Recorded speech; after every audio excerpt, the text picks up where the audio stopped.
Okay, all right. Welcome to All Things Apple Special Interest Group with the Central Kentucky Computer Society. This special interest group is held on the third Tuesday of each month.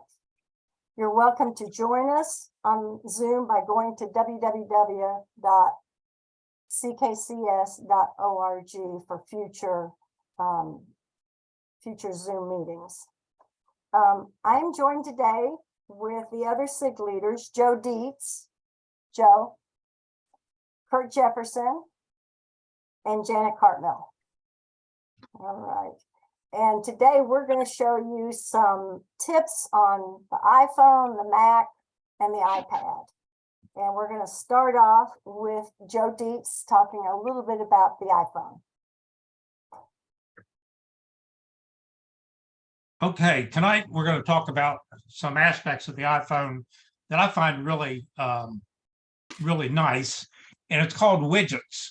And what widgets are, well, you've got the icons on your screen. They're pretty small, sometimes hard to see. A widget is about 3 times the size of one of your normal icons. And so it takes some more space on your screen. And if you got 2 or 3 of them, it could take a lot of room, but you can stack them, put them on top of each other so they don't. So what I'm going to do now is share my screen and show you what a widget looks like, and then also show you how to put them on your phone. So I'm going to start sharing.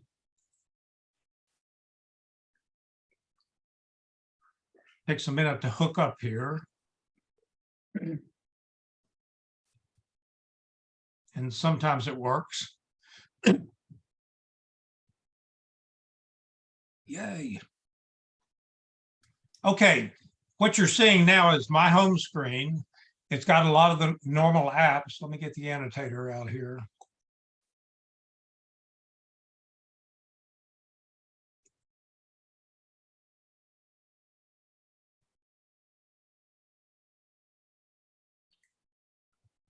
Okay, here's my screen with all the, I got the wrong annotator. Let me try again.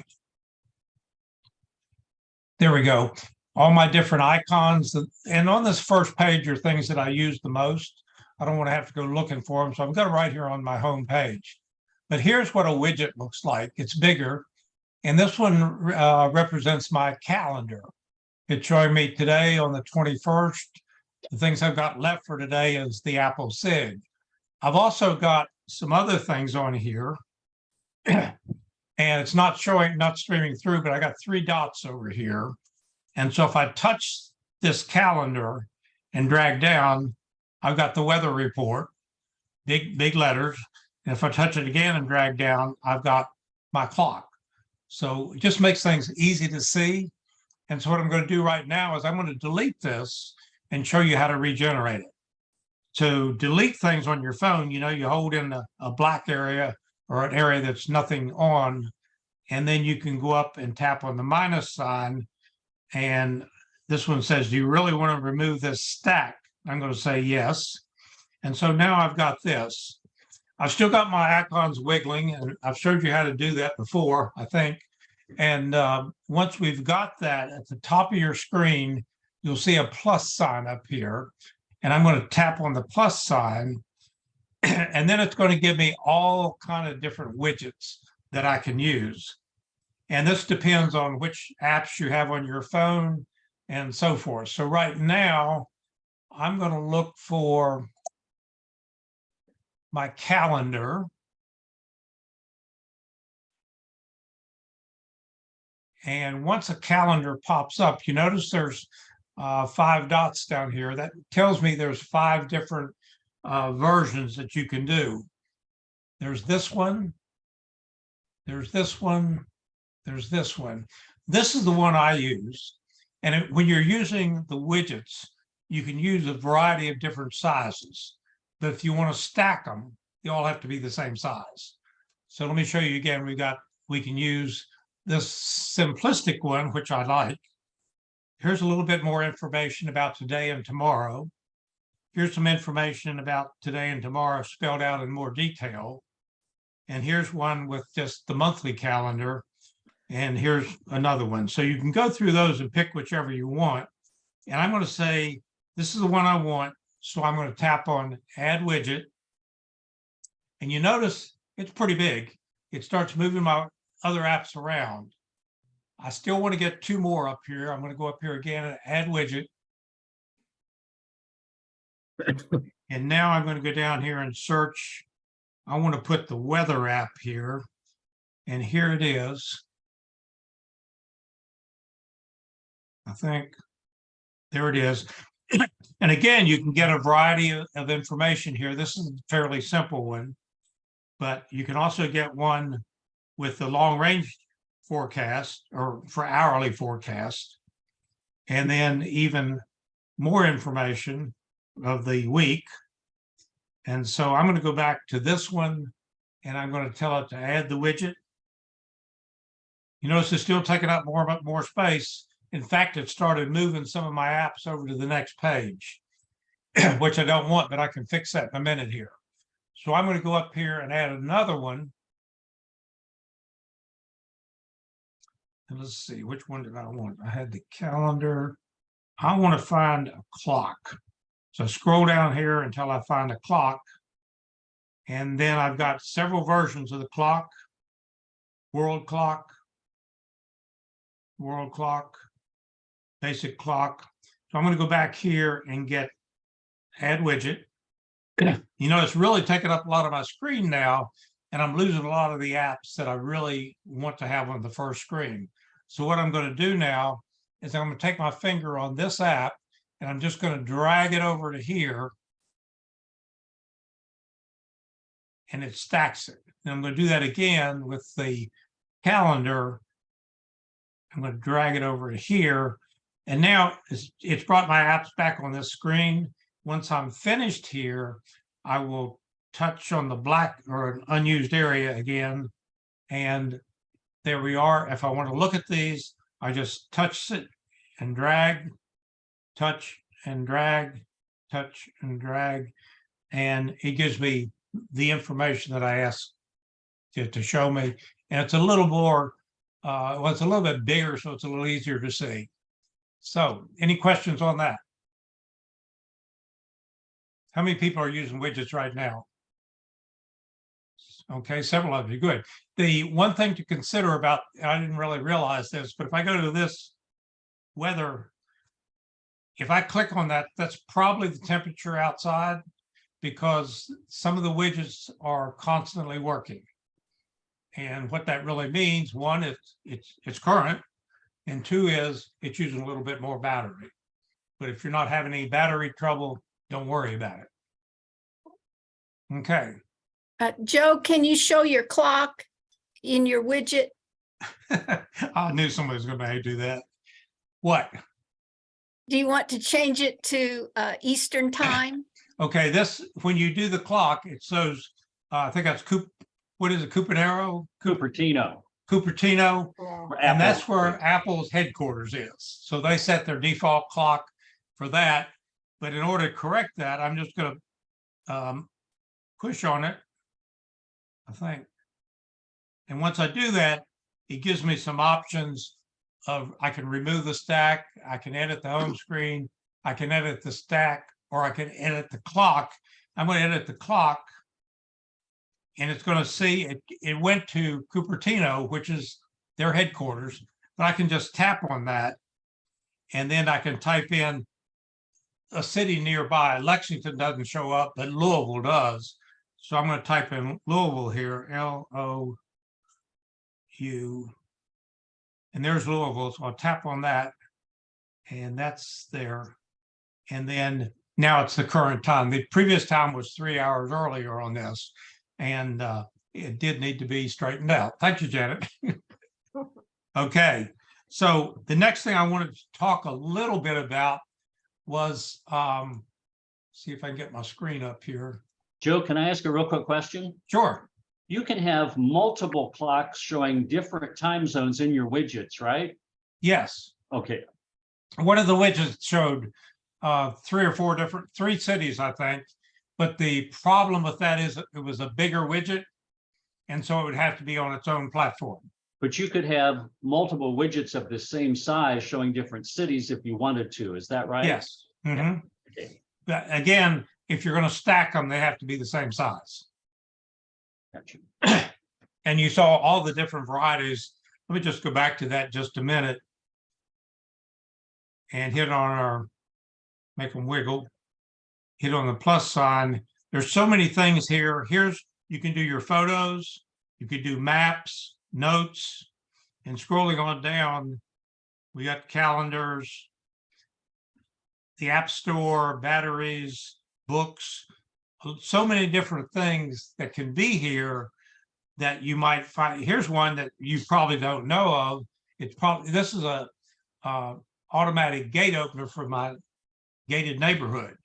And I can tap on it. So I can put that up in the widgets where it's real easy to find. Chrome, clock, contacts, a wide variety of things. You just have to pick up the ones you want, and you can stack several of them. I don't know the final number, but you can stack several of them so they're easily available, but they don't take up too much space. Okay. All right. Next thing I wanted to chat about a little bit is if I can figure out how to stop them wiggling. And battery always becomes an issue. Are you using too much battery? Is your battery wearing out, draining out too fast? And there are several things that you need to consider when you're working with your battery. One of the first things is a standard issue when you're having problems. Turn your phone, power it off, completely off, and power it back on. And that cleans out a lot of stuff that may be conflicting. The other thing is, I mentioned earlier, widgets do drain the battery, not a lot, but a little bit. So what I want you to do, if you got your phone there handy, and I think you can do this on your iPad too, you would tap on settings and then scroll until you find where it says battery. And it's right there. And then you'll tap on battery and take a minute to generate. Now, on mine, it's telling me that, hey, Joe, you got your screen set very bright, and that's causing your battery to drain quicker. My battery is strong enough right now, that's not a real problem, but it's just an advisory that if you wanted to conserve your battery a little bit more, you could turn this down. The other thing I like to point out right here is this battery health and charging. And if you touch on that,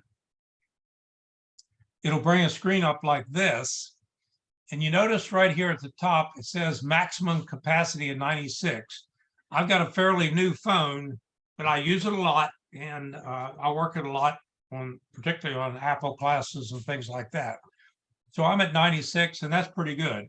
Now, if you're doing this on your own phone and you open it up and it says somewhere around 80, 82, or 83, it's starting to say you got a really weak battery and you need to consider replacing it. Or if it's an older phone, maybe it's time to buy a new phone. But 80, it starts, you'll probably find out you can't get through the day without recharging it. Okay. I think that's about it for now. Any questions on the battery? Joe, have you ever had a battery replaced? Mine's a new phone. I've not had to. Okay, I was wondering about older phones you might have owned. Older phones, I've never tried that because every time it got that bad, it was time for me to get a new phone. It's probably, I haven't checked lately, but the last time I checked was about $100 to replace the battery. With inflation and all, it may be different now. Joe, can you overcharge your batteries? Yes and no. How's that for an answer? Well, like I plug mine up in the nighttime and I know it's done before I get up. So. Okay, here's what happens. If I can find the right picture, when you're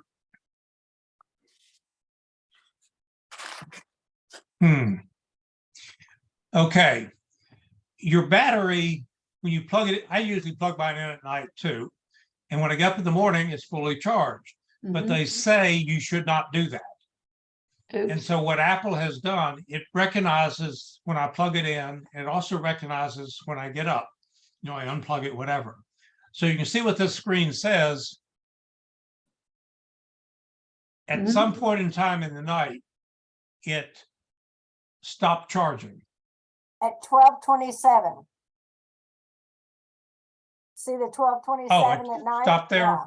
Yeah, Okay, at 12:27, it said your battery is almost fully charged, but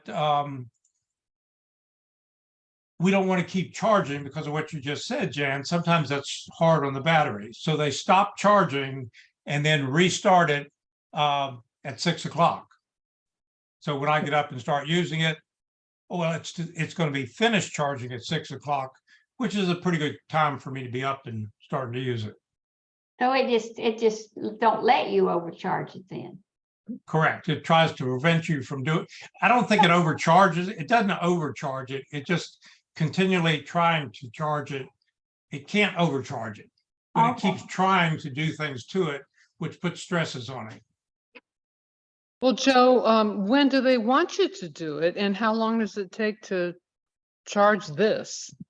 It depends on which type of phone you have and which kind of charging element you've got to it. Some of the older charging elements, let me see if I got, you remember these little bitty, oop, where's the screen? Oh, there it is. These little bitty ones. And now they've got the bigger ones. I think I've got those all plugged in, but they have more oomph to them. They charge quicker. And what was your question? I wonder what you said, that they don't want you to charge it at night. So No, I when didn't- do they no. want you to charge? You can charge it anytime you want. What they're saying is when you go to bed at night and start charging, it's fully charged before you get up. So they put this halt and a pause, and then they pause it until they think they know you're going to be getting up and get it fully charged by then.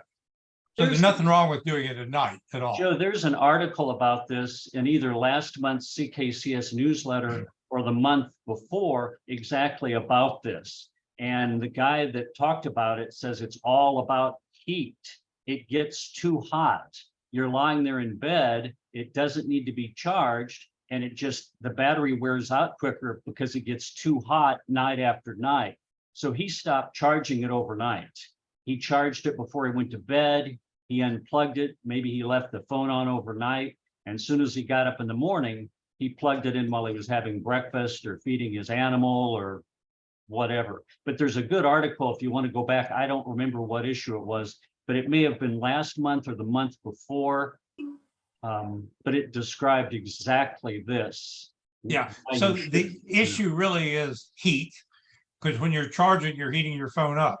And I would not be inclined to do what Kurt just said, but it's probably a good idea that don't plug it in at night when you get up and get ready for breakfast, plug it in.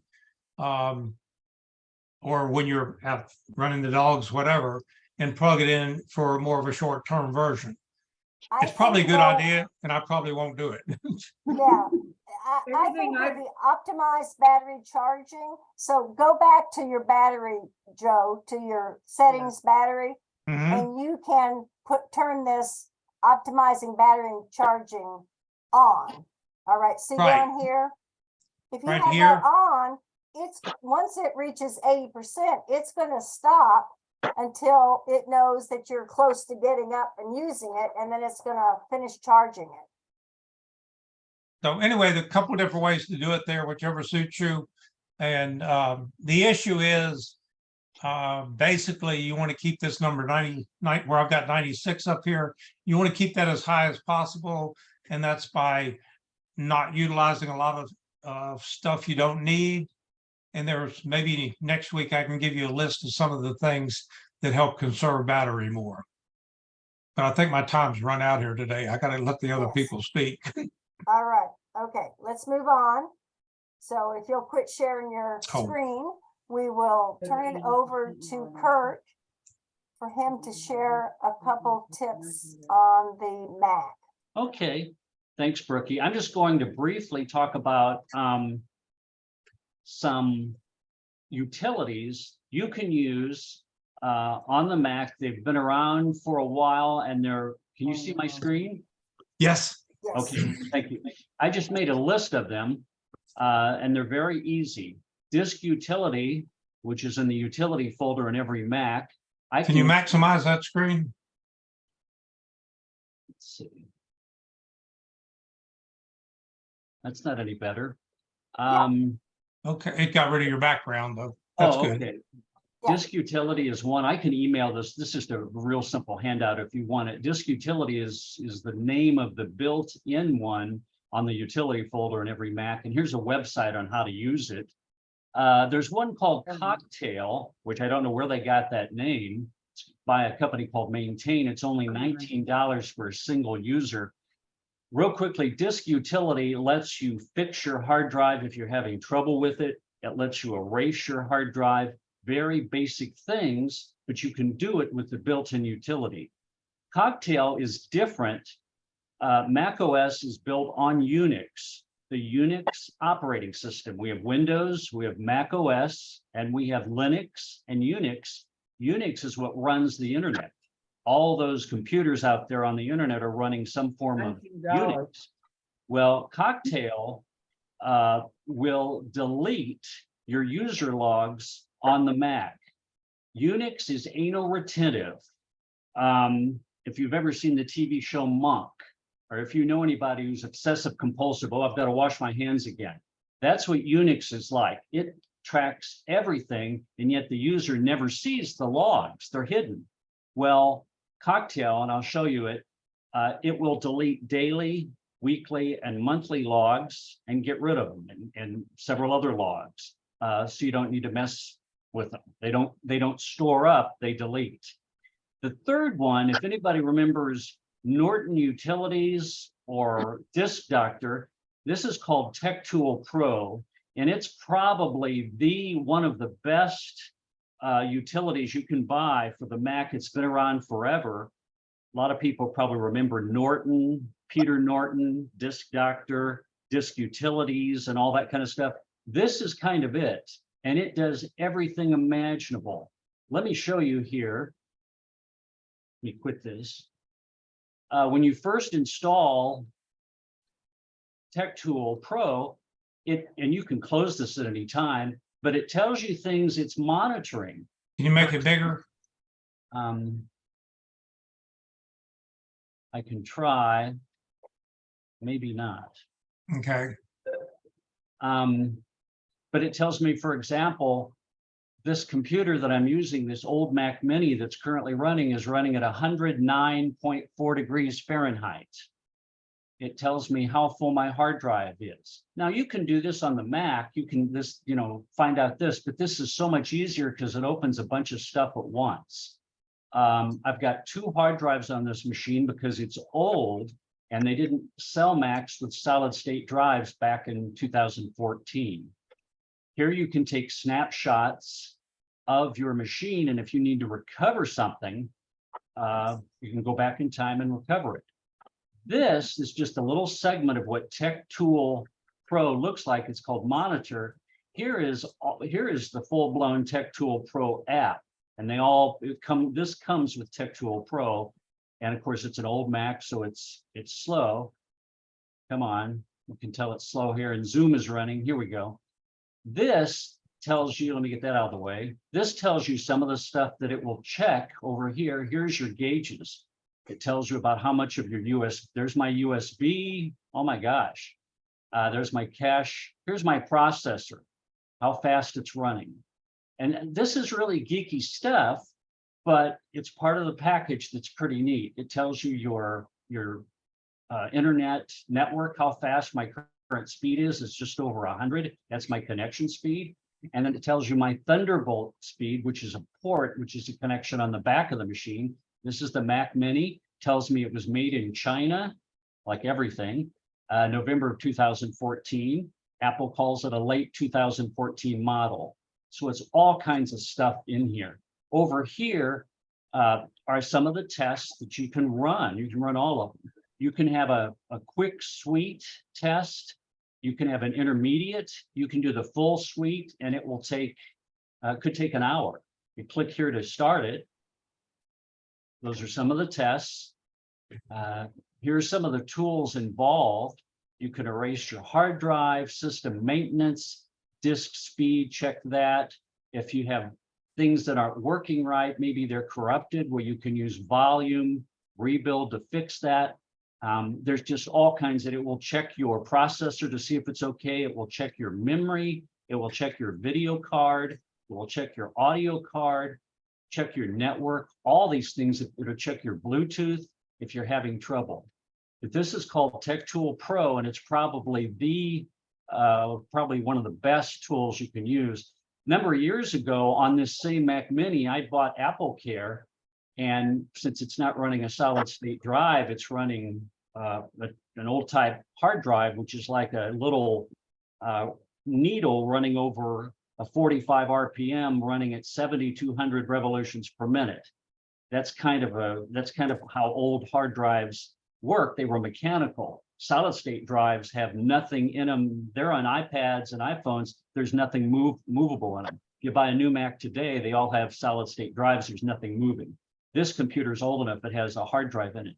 Well, the hard drive died a few years after I bought this, but I'd had AppleCare on it, so I took it to the Apple store. This app called Tech Tool Pro told me my hard drive was dying. Woke up one morning, I said, well, that's curious. And a message kept on flashing on the screen. I said, well, this hard drive's dying. I better make sure everything's backed up. So it gave me time to back everything up.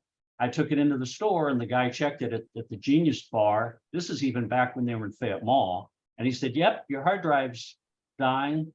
Do you need to save anything on it? I said, no, I backed up everything. He said, okay, we'll keep it for about a day, install a new hard drive, get it back to you. And there was no cost. But if it hadn't been for this little program here, Tech Tool Pro, I wouldn't have known the hard drive was dying. So it saved my bacon, so to speak. And you can turn this off. It's still on, but it's running in the background. Let me show you real quickly. Disk utility. It looks like a stethoscope with a hard drive. And this is a real short view just to give you an idea.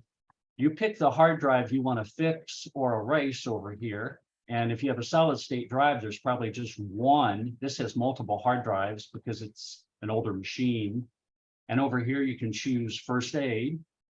Do you want to run first aid? It'll check the hard drive for errors.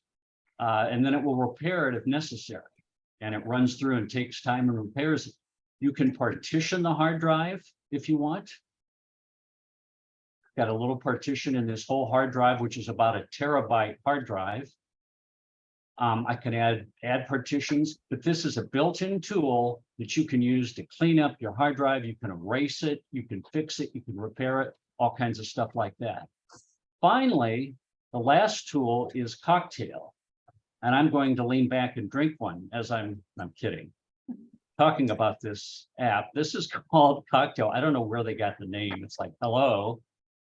Where'd you come up with that? Come on, this is an old computer, so it's taking forever to load, plus it's dealing with Zoom. Come on, you can do it. Do I sound like I'm talking to a cat or a dog? You can do it, come on. I don't know, here we go. That was about the biggest pause. You have to type in your administrative password. Sheesh, I could have made popcorn in the time it took for that to, or had a real cocktail. Anyway, it should open in a second here. Normally, it opens pretty fast, but this is an old computer and it's getting cranky. Here we go. I just normally run, and it goes through, and there's little, what I call barber poles, little blue line, and it fills, and it will say, you know, I don't know how it's exactly phrased, deleting daily script, deleting weekly script, deleting monthly script. Or you can use what's called Pilot, and it lets you do some more stuff. But since this computer's so old, it takes time. But it gets rid of all your scripts because Unix is anal retentive. All the umbrellas have to be turned the same way. The shoes in the closet have to be pointed exactly the right way. The paper towels have to be lined up exactly right with the light. The line has to be perfect. The dishwashing liquid on the counter has to be lined up exactly right. Here are the things that allow you to, you can clear caches, you can clear scripts, and it's a real popular little program. And it gets rid of all this basically grunt work that people never do through this little app. But the name of it is Cocktail, and I've used it for years, and it's used, actually, they sell millions of this product. It's sold to universities, colleges, individuals, businesses. On all those Macs, they run this maybe once. I run it once a week, and it throws out all these scripts that I don't need to do, I don't need. And the next time I use the computer, Unix creates a brand new blank script and monitors everything I do. What is a script? It's a log that's keeping track of everything you do. It's just a log that says, oh, he opened up that Pages document. Oh, he deleted that Pages document. Oh my gosh, he was on the web. He was reading the CKCS newsletter. It remembers that website. Oh, you Okay. closed Firefox. Now he's on Safari. Okay, now he's on Chrome. What's he doing on Chrome? Oh, he's looking at Tech Night from 2 weeks ago on YouTube. Unix is amazing, but it remembers every single thing, and it keeps an invisible log on your machine of everything you do. And I don't need to know everything I do. Let me tell you, I really don't. So I use this little program to delete them, $19 a pop, and it gets rid of them once a week. And then it speeds up the machine a bit. Of course, this machine is so old, like my car, that maybe you won't notice how it speeds it up. But anyway, that's kind of an overview of the three. Disk Utility, which is built into the utility folder. Tech Tool Pro, which is from a company called Micromat, M-I-C-R-O-M-A-T. Tech Tool Pro 17 is the latest one. And then Cocktail by Maintain. That's the last one. And I use all of them. And I'm thankful that I had Tech Tool Pro installed years ago when my hard drive on this little machine died, because it gave me all these warnings. And I said, wow, it's a titanic moment. I better get this sucker in and get it replaced. And since I had Apple Care and it was still active, they replaced it free. Any questions? If I have a laptop and a desktop, can I use the same program for both? Yes.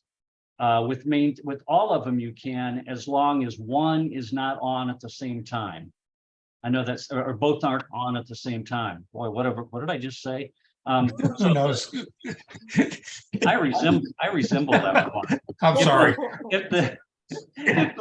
If the laptop is off and you're on the desktop, you're okay. I don't think they want you to have both on at the same time, Cecilia. I think the thing is, but otherwise, yes. You can just buy one. Well, you can buy one. You go to the website and you download it and you install it. And Tech Tool has a subscription service too, where now they're offering it. You buy a subscription and you get, every time there's I think it's for a year, anytime there's an update, you get it free. That kind of thing. Is there anything equivalent for Windows programs to that Tech Tools? There are, and I think Norton, if I'm not mistaken, Joe might know, or Brookie might know. I think Peter Norton started it and they bought it from him. Norton Disk Utilities years ago used to be Windows and Mac, and I don't even know if they still make that anymore. It was called Disk Utilities by Norton. There are other programs out there that you can use. You mean like Tech Tool Pro, Susan? Yes. I'm sure there are, but I don't know. Disk Doctor is the one that I knew of, but I don't know if they make it anymore. You might check with Mike Seiler. So Kurt, can you share that that first sheet that you had on there Sure. in chat? You know. I'll put it in chat Attach to it. anybody. Yes, definitely. Okay. All right. Any more questions for Kurt? I'm going to add something to Sue. She asked about Windows 10. Within Windows 10, there's things like disk cleanup and disk defrag and some things like that. And you can go to your startup and just type, for example, disk cleanup, and that'll pop up. And then you can take a look and see if there's something there you might want to do. I can remember using disk frag and all of that, but it's been forever since I've done that. probably wouldn't hurt to do it. That's my problem too. I It's don't still there. Yeah, that's my problem. I don't remember that stuff. It was so long ago. So, Well, you just start using it and you're not having problems, so you don't clean it up. And what do they then- say? If you don't use it, you lose it. Yeah, I do believe that Windows 11 may have something that automatically does it. It kind of a default Yeah, setting that you can get rid of it, but Mike would be the one to talk to. exactly. He's done it sometimes during his Windows special interest group. And One he's thing ab- looking for items, so. you might That's a good mention that to him. topic, probably. One thing Mhm. also on the Mac, you don't want to defrag it. In the old days, we used to defrag like crazy because you have all these files sprinkled throughout the hard drive and you have these spots in the middle where it's not full. So if you defragged them, it would force all these files back to back so they're close and it would free up all this space. You don't want to defrag on the Mac anymore. It's not, they don't recommend that at all. Unix does it on its own. So I wouldn't do it. But let me get this sheet out to you if anybody's interested, and it'll be attached in chat. Thank you, everybody. Okay, all right. So now I'm going to talk a little bit about the iPad, and I'm going to do a continuation of what we talked about last month, but we're going to talk about magazines. So I'm going to share my screen so that you can see my.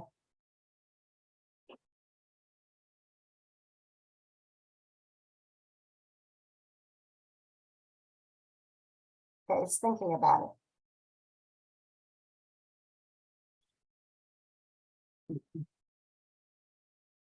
Okay, all right. So this is my homepage, and we're going to talk about borrowing magazines.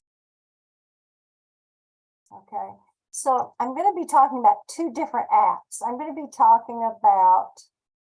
I'm going to get my spotlight here. Let's look here. Spotlight. Okay, so I can point at things. Okay, so we're going to talk about these two apps right here. And we're going to start with Flipster. Okay, Flipster is a magazine app that allows you to download magazines from the Lexington Public Library. So I'm just going to go ahead and tap on that one. You can get that app at the App Store. So just if you're interested in it, just download it from there.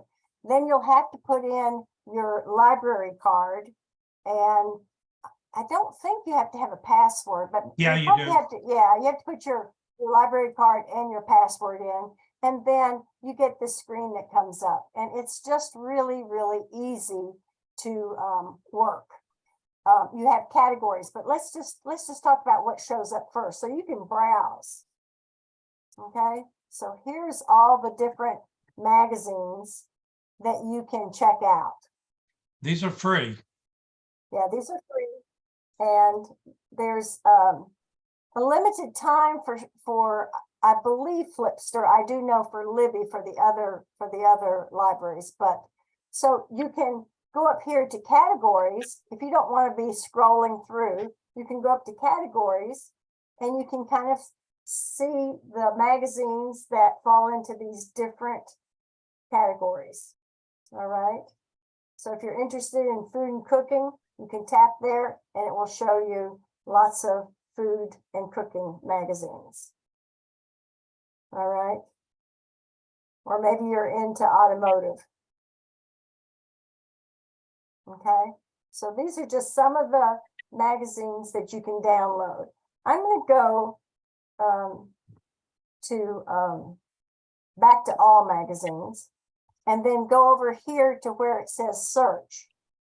And you can actually search for maybe one that you're interested. So let's try, I'm going to try Wired. Okay, and I can tap on that, and it will come up not only with this one, it will also come up with past issues. So you can see lots of different different months of the magazine. So if there's one that you're in particularly interested in, you can choose that one. I'm going to go ahead and hit download. Sometimes it gets overloaded and it won't download. You just have to keep trying. I'm going to give it a little bit to do.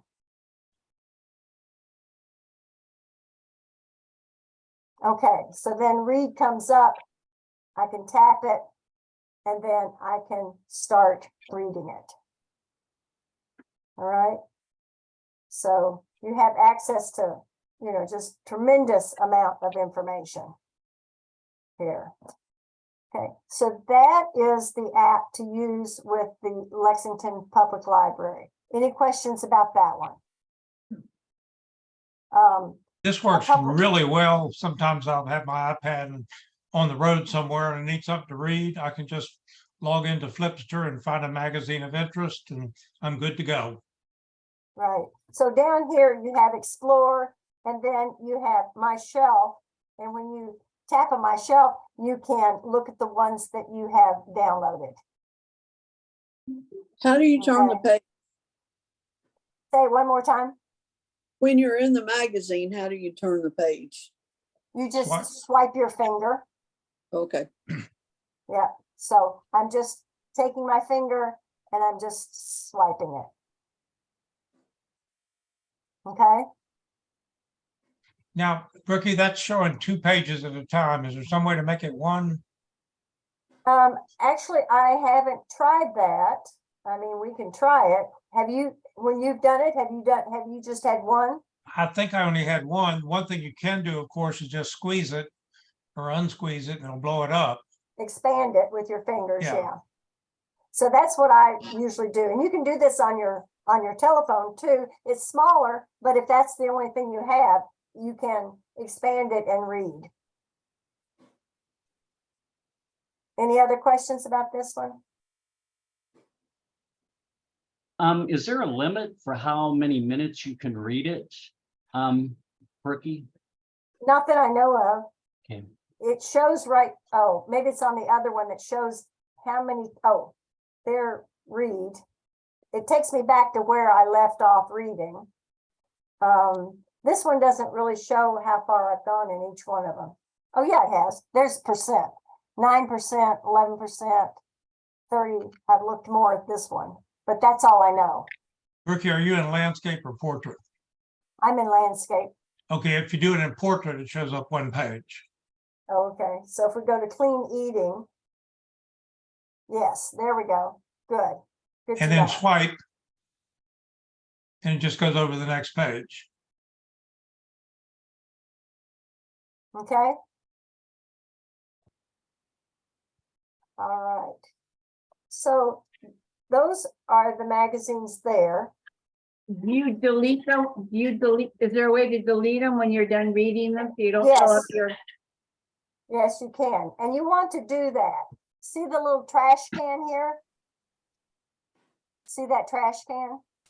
yes, I Donna? see it. Okay, got it. Okay, yeah. So I just hit trash can, delete this issue, and I can delete it.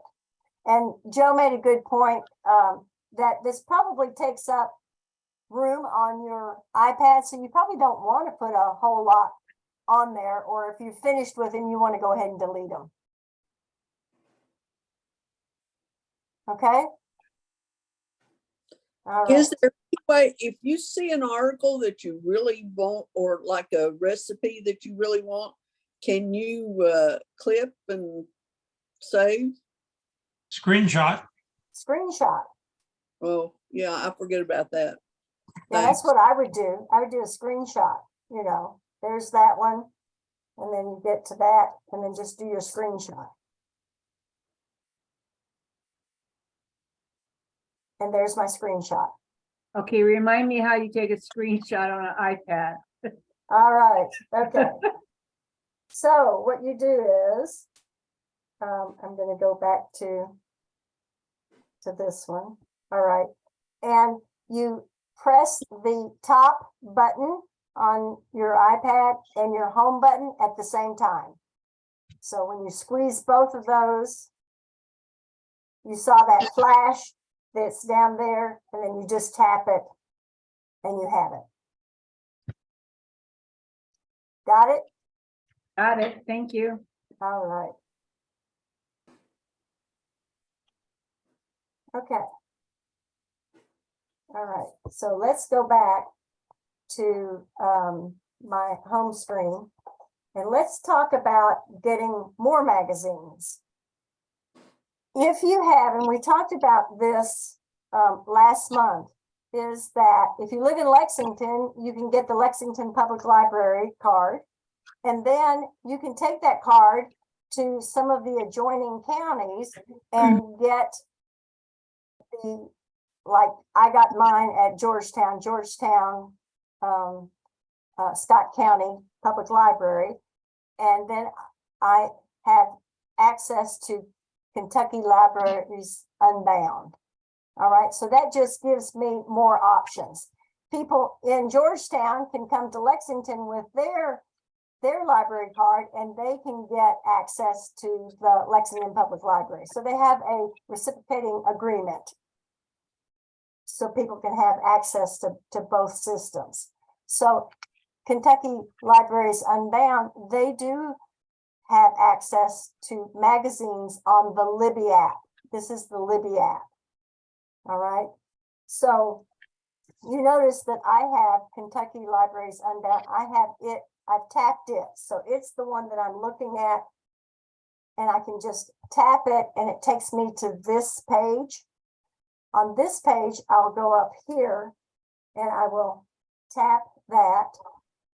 I will scroll down to formats, and you notice for this library card, I have magazines. If I were in my Lexington library card, it would only say books and audiobooks. It would not have magazines. All right, but here's what 4,000 magazines that we can look at. So it says show all these titles. Okay, I'm going to go ahead and tap on show those titles. And this screen comes up and I can hit search. And let's say I want to search for PC magazine. So I just start typing PC. And then you notice that it's coming up here.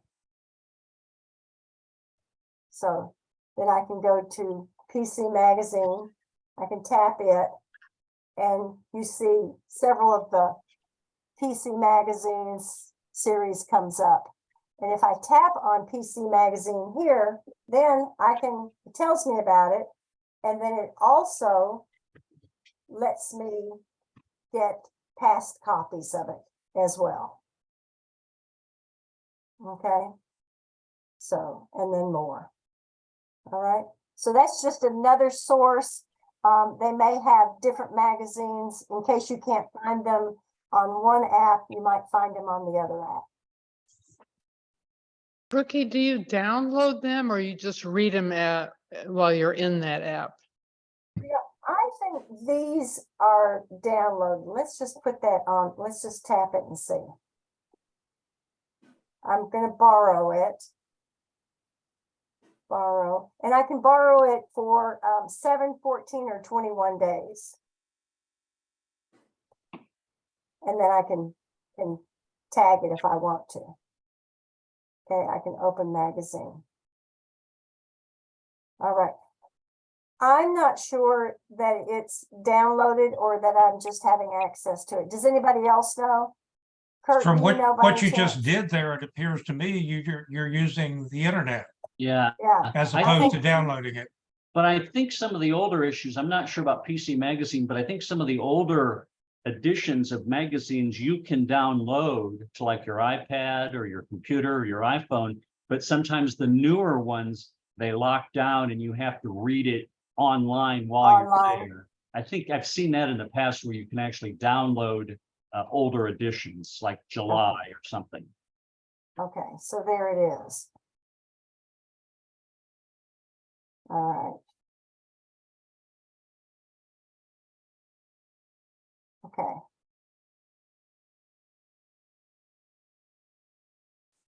What do you normally read it on, Brookie? Your iPad? Yes. Yeah, Like that's she what- said earlier, you can read it on your iPhone, but it's terribly small. So, okay, so that's using Libby for the magazines as well. It's, you see that it's borrowed. Oh, look, this sign right here, Downloaded. borrowed. So I probably will have to tap that to download it. Yeah, There you go. okay. Hmm. All right. I'm a little Okay. bit unclear. When you go to, say, Scott County and get their library card, Mhm. then when you get this Kentucky Libraries Unbound, you're really only going into the Scott County Library and maybe Fayette County Library? Or are you going into all Kentucky libraries? You're going into, A you're network. going, a network that a lot of the smaller counties belong to. They pay a fee to be involved in this network. And so you are accessing that network. Okay, Uh, gotcha. Lexington and Louisville and Bowling Green do not belong to it. They're the three largest libraries in the state. And like Brookie said before, they can't afford to belong to it. But it's really neat because if there's if they don't have a book in Lexington, or they only have 2 copies, they might have 6 in Kentucky Libraries Unbound, because all these smaller libraries throughout the state are putting money into Kitty. And what a huge amount of money that is. They're able to buy a lot of books and a lot of audio books. But you have to go to, my experience is you have to go to one of those libraries to physically get the card. I've got one from Clark County because I happen to be in Winchester, and I've got one from Frankfurt for Paul Sawyer because a student years ago said, "Oh, you really need to come and have lunch." And so I went and had lunch with her, and she said, "You need to get a card." I said, "But I don't live in Frankfurt."